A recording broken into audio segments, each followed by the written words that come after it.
Back with another Arnold review, and today we're going to talk about Last Action Hero. And I did review the film last year, but reviewing it again for this marathon here. Now, the plot here, you have our main character, Danny, who is played by Austin O'Brien, and he's a big fan of the Jack Slater series. Arnold plays this larger-than-life on-screen character, Jack Slater. You know, pretty much he's playing into his persona. And like I said, you know, Danny is a big fan of the Jack Slater films. He knows the first 3 movies in and out. And he loves going to the movies. And at the movies, you have this projectionist, Nick, played by Robert Prosky. And Jack Slater 4 is about to come out. So, long story short, Nick gives Danny this magical ticket. And from there, Danny's transported into the world of Jack Slater. And in the universe of Jack Slater, you have our villain in the film, Benedict, played by Charles Dance. And from there, Jack Slater and Danny, you know, they become sort of partners throughout the film, trying to stop Benedict. And yeah, that's kind of the plot here to this movie. Now, directed by John McTiernan, and the screenplay is written by Shane Black and David Arnott. Now, I know when you talk about McTiernan, you know, there's that thing that happened some years back, and even then I'm not 100% sure of what happened and what the story is, but, you know, maybe somebody can elaborate more on that down below. But either McTiernan was caught or was set up, you know, it's something to do with wiretaps, and he had served, you know, some time, but, you know, now he's out, and I don't think he's directing anymore, or the studios, you know, they want nothing to do with McTiernan, you know, which is unfortunate. You know, this is the same guy that directed Predator and Die Hard. You know, Die Hard with a Vengeance. You know, he's directed some great movies. And I would love to see McTiernan, if it's one more film, have him direct, you know, some big action movie. You know, maybe, and I'm just sort of thinking out loud here a little bit, you know, since there's talks of doing a 5th one, you know, what if McTiernan directed John Wick 5? And I don't think that would ever happen, but it'd be cool to see McTiernan direct something like that. You know, like one more big action movie. But McTiernan, you know, I'm a fan of his work. You know, Predator's a classic. Die Hard's a classic. You know, I love Die Hard 3. And I would just like to see McTiernan get one more shot. You know, one last film to end his career on. But, yeah, so, you know, John McTiernan did a great job here. And I know when the film came out, it was considered a disappointment. The studios had put a lot behind this movie, you know, to hype it up. But, you know, Universal, I think they moved the dates around. And Jurassic Park, you know, came out June 11th of 93. And of course, as we know, you know, Jurassic Park cleaned house. You know, the biggest film of that year. You know, so they saw this film as, again, a disappointment. You know, this film really got the short end of the stick. You know, it didn't meet expectations. But, you know, over the years, it's gained a cult following. And I'm glad, because to me, Last Action Hero is an entertaining movie. You know, I really enjoyed this film. So... yeah, I mean, I hate that, you know, really, when this film came out, it wasn't, you know, they had put some hype behind the movie. But, you know, Jurassic Park, again, biggest film of the year. I'm sure everything that came out around this time didn't matter. But, yeah, I really enjoyed this movie. But the cast here, you know, Schwarzenegger is definitely having fun here. You know, again, he's really playing into that persona. He's this on-screen, you know, larger-than-life character, Detective Jack Slater. And then in the 3rd act, you would have Arnold appear as himself when he bumps into Jack Slater. So, yeah, that was meta before meta was the fad, because now everybody, you know, oh, meta's cool. You know, let's be meta. But this did it first. You know, that's where you would have, for the first time, you know, 2 Arnolds appear in the scene before the 6th day. So, and then earlier in the film, you would have his Hamlet, which I'm like, can we see that movie still? To be or not to be, not to be. I'm like, yeah, I want to see that movie. But also in the film, you have the main kid, Danny, who is played by Austin O'Brien. And Austin O'Brien, I felt that he was decent in the film, decent kid actor. I kind of wonder if like, and I'm not saying this to say that he was awful, but, maybe if you had like a slightly better kid actor, at this time, what if Macaulay Culkin, played that role? What if you had, him in there as the character of Danny? I can imagine the exchange between him and Arnold would have been a lot of fun. But again, I'm not saying that to say that Austin O'Brien is awful. Again, I still feel that he's decent in the movie. Him and Arnold had a fun chemistry throughout the movie. I like that. The character of Danny was this big fan of movies and action movies, and so I like that aspect. But again, I kind of wonder there about that character. Like, again, what if you had Macaulay Culkin or somebody like that in that role? But Austin O'Brien, again, he's decent. You have Charles Dance in the film as the character of Benedict, who's one of our villains here. And Charles Dance does a great job. This guy I've seen before in The Golden Child. But in the film, Benedict has the crazy, eyes. One with a smiley face and one with like a target. But a great villain. You also have Robert Prosky as the projectionist, Nick. And this guy you've seen before. He was in Gremlins 2, The Great Outdoors. Whenever I saw Robert Prosky in the film, I just always liked him as an actor. And unfortunately, he's passed away. But, Robert Prosky, he's been in a lot of movies. But he was fun as the projectionist, Nick. You also have Tom Noonan in the film as the Ripper, the antagonist of Jack Slater 3. And Tom Noonan, from the Monster Squad, he's fun in the movie as the Ripper. He would appear, earlier in the film, and then he would come back in the third act. You have Frank McRae as Lieutenant Decker, the angry chief, which they play on. And, they play on that a lot throughout the movie. Like all these action movie cliches and the different tropes that you would see in an action movie, like the angry chief, or, you shoot at a car and it blows up, and just stuff like that, sort of the over-the-topness of it, of action movies. But, Frank McRae, he's good. He's good. I mean, you definitely seen him before, in Lock Up with Stallone. But, yeah, I mean, he's a lot of fun in the movie.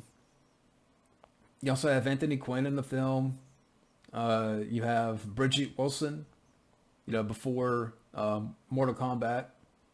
She played Sonya Blade in that film. Here she's Meredith Caprice, and she's nice to look at. And I am a fan of her, Bridget Wilson. And, yeah, so, she's good in the film. F. Murray Abraham, he's good in the film. You also have Professor Tor Tanaka. He would work with Arnold before in The Running Man. And, he would be, one of the bad guys in The Perfect Weapon. And here he comes back. Well, here he's a bodyguard for Benedict.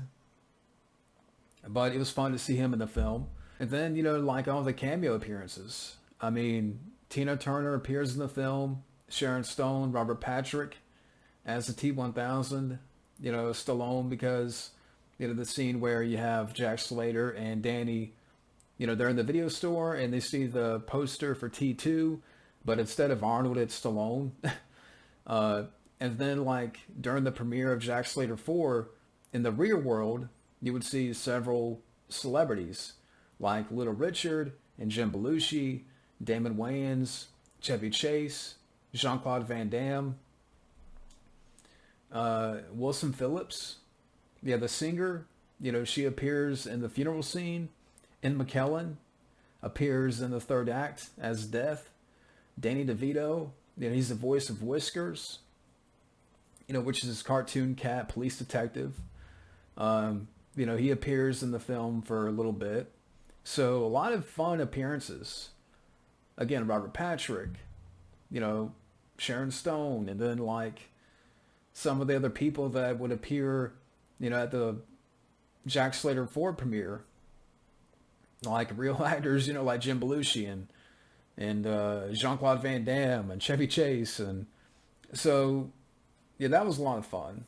And, throughout the film, you got a lot of fun scenes. I mean, I mentioned about Jack Slater and Danny in the video store, and Danny sees the poster for T2, but instead of Arnold, it's Sly. He's like, no, it's not possible. He's like, what's not possible? The man's an artist. It's his best performance ever. But that was you. You were in that movie. And then, like I said, the stuff with Hamlet, hey, Claudius, you killed my father. Big mistake. Something is rotting in the state of Denmark, and Hamlet is taking out the trash. Stay thy hand, fair prince. Who said unfair? To be or not to be? Not to be. Now I'm like, I want to see that movie. Give us Arnold's Hamlet before he retires, please. And I'm just kind of going through the quotes here. I mean, there's a lot of fun quotes here in this movie. And then when, the scene where they go up to the house and Professor Tanaka's at the door, and Jack Slater's like, yes, could I speak to the drug dealer of the house, please? That's another great line. But, sir, are you a henchman? You want to be a farmer? Here's a couple of acres. And then kicks the guy in the nuts. And, it's kind of fun, like, throughout the movie, how, Danny would, kind of point out all the cliches of an action movie, like, and just, and then Jack Slater's like, what are you talking about? So I really enjoyed that interaction, but yeah, I'm just sort of going through the quotes here. I'm not going to mention every single piece of line, but, just a lot of great lines. And, the interaction between him and Jack Slater and Danny is fun. But, the great soundtrack too, I have to mention that. I thought the screenplay, the script here for this movie, I have to give credit because, it's really creative. And, Shane Black and David Arnott, I'll give credit to those guys. Shane Black, for what he did to the Predator, I don't know what he was thinking with that movie. But, back then, Shane Black, wrote some great movies. And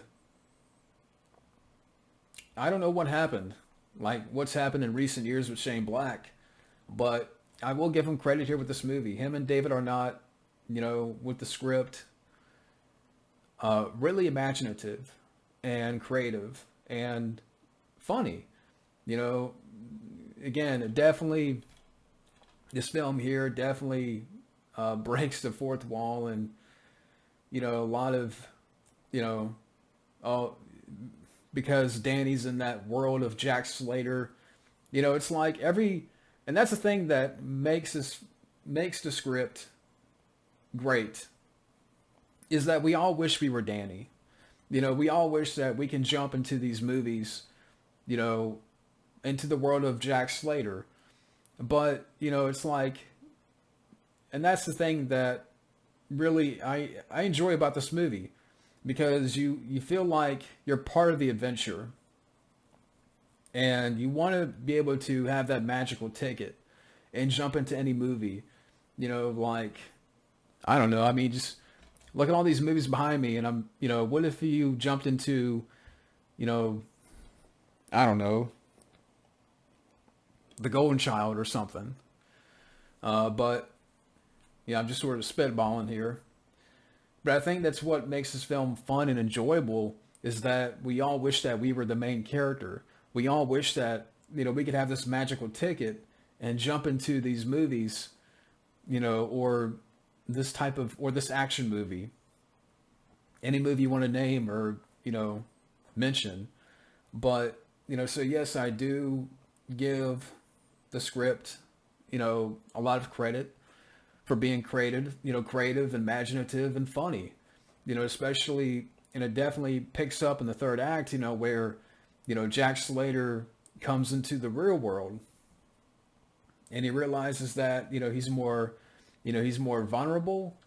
And I really enjoy that aspect too, especially when they have the scenes where, they're at the premiere of Jack Slater 4 and all these different actors that appear in the film. And meanwhile, the Ripper is, there at the premiere. And so the third act is exciting. And I wish that there's a part of me that wishes like, why couldn't we have gotten a sequel or, another film like this, where you could really, explore more ideas. Or, what if you had one big movie and you had all these characters in there? Like, for example, what if you had, I'm just spitballing here, like John McClane, Martin Riggs, John Matrix, like, what if you had some big movie like that where you can jump into their universe of all these different action characters? And again, that would never happen. I'm just sort of, again, thinking out loud here. Or, these different action heroes. But, I always wonder, like, why didn't we get a sequel? Or why couldn't there have been more movies like this? Like, it would have been awesome to have more movies like this back in the day. Because, even at this time, Arnold was still big. I would have loved to have seen, again, maybe if you had like an array of action heroes or action characters and, you can jump into their universe but that's the thing, you can go anywhere with it. And, I wish I was that kid in the movie. I wish I had that magical ticket. I wish I could be able to jump into any action movie and, just try not to get killed, but enjoy the ride. But yeah, I mean, so at the end of the day, there's so much I can talk about with this movie. I could talk about it forever, and certainly, maybe at some point here, do a discussion on it. But yeah, Last Action Hero. It's sad that when it came out, it got the short end of the stick. It really got thrown under the bus. But, I'm glad that over the years, people have come to enjoy the film. It's been, considered a cult, favorite. And yeah, I mean, the story works. The script is creative and imaginative. And Arnold is having a ball here, with a supporting cast that's good. It's cool to see all those appearances in the film. And yeah, so Last Action Hero, if you haven't seen it, definitely give it a watch. But that's my review of Last Action Hero. Now, like I said, sometime, maybe I'll like to go more in depth on that. But that's my review of that. Thank you for watching. And up next, I'll be talking about reviewing True Lies. But thank you for watching and have a good day.